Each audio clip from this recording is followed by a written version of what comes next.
안녕하세요. 영화 하나, 음악 하나, 생각 하나의 목혜정입니다. 피츠제럴드의 소설 위대한 개츠비는 여러 차례 영화로 만들어졌는데요.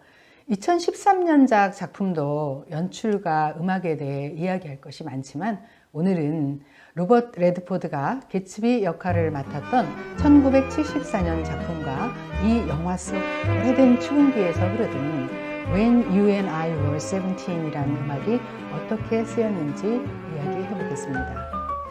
영화는 소설을 여는 말, 지금보다 어리고 쉽게 상처받았던 시절 아버지가 해주신 충고를 단 한 번도 잊은 적이 없다. 세상 사람이 너처럼 좋은 조건에 놓여 있는 것만은 아니다. 라는 닉의 내레이션으로 시작합니다.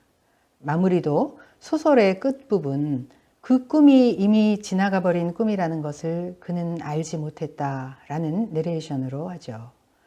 영화는 이렇게 원작에 충실하게 내용을 채워가며 개츠비가 왜 그리 큰 저택을 짓고 매일 파티를 여는가에 대한 의문을 풀어줍니다. 18살의 데이지를 만날 때 군인이었던 개츠비는 전장으로 가면서 돌아올 때까지 기다려달라는 편지를 보냅니다. 이 편지를 꼭 쥐고 놓지 않던 데이지는 부모님의 강요로 부호 톰 부커넌과 결혼을 합니다. 개츠비는 신문에 난 데이지에 관한 여러 기사를 스크랩하며 언젠가 그녀를 다시 찾아올 것이라 생각합니다. 그러고는 그녀가 쫓았던 부를 얻기 위해 불법적인 일까지 하며 돈을 모아 그녀의 집 가까운 곳에 대저택을 마련하고 파티를 엽니다. 파티에 나타나지 않은 데이지를 닉의 도움으로 만나 다시 잠시 행복한 시간을 보내죠. 그러나 그 행복은 길게 가지 못했습니다.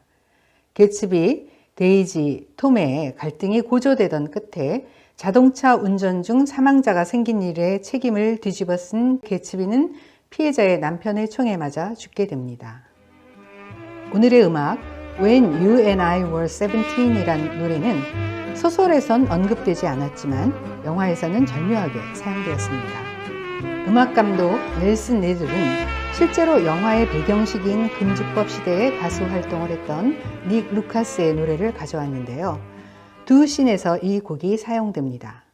첫 번째는 개츠비가 드디어 데이지를 만나서 다시 예전에 사랑하던 감정에 충만하던 씬입니다. 너와 나 17살 때 우리의 사랑도 삶도 싱그러웠네.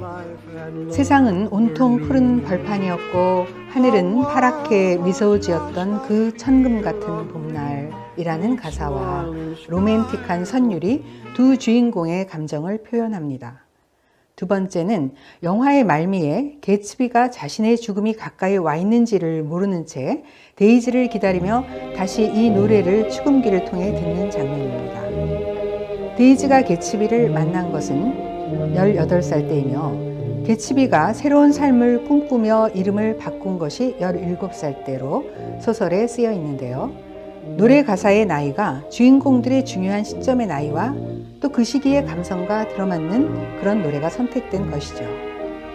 그리고 이 노래는 그 찬란했던 시간을 다시 가져오기 위해 모든 것을 걸었던 한 남자의 노래, 그 시기에 자신을 고정시켜버린 개츠비의 노래가 된 것입니다.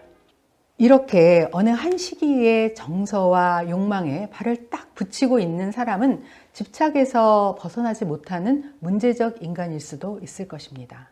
그런데 왜 개츠비 앞에 우리나라에선 위대한으로 번역된 great가 붙었을까요? 이에 대해 great는 조롱조의 표현일 것이라는 말도 있지만 대부분은 금주법 시대의 황금 만능주의, 자신의 부와 계급의 유지를 위해서라면 대수롭지 않게 표출하는 위선과 기만에 대비되는 개츠비의 순수함과 연결시키는 해석을 하죠. 이와 비슷한 맥락에서 데이지와의 사랑을 회복하려는 것 하나가 목표가 된 사람 개츠비가 독자들에게, 관객들에게 바로 이런 질문을 던지는 것 같다고 저는 생각했습니다. 나를 움직인 것은 사랑인데 당신들을 움직인 것은 무엇인가? 라는 질문 말입니다. 사람마다 부에 대한 추구, 가족을 지키려는 것, 타인에 대한 사랑, 자기애 등 여러 가지 자신만의 삶의 프로펠러가 있겠죠.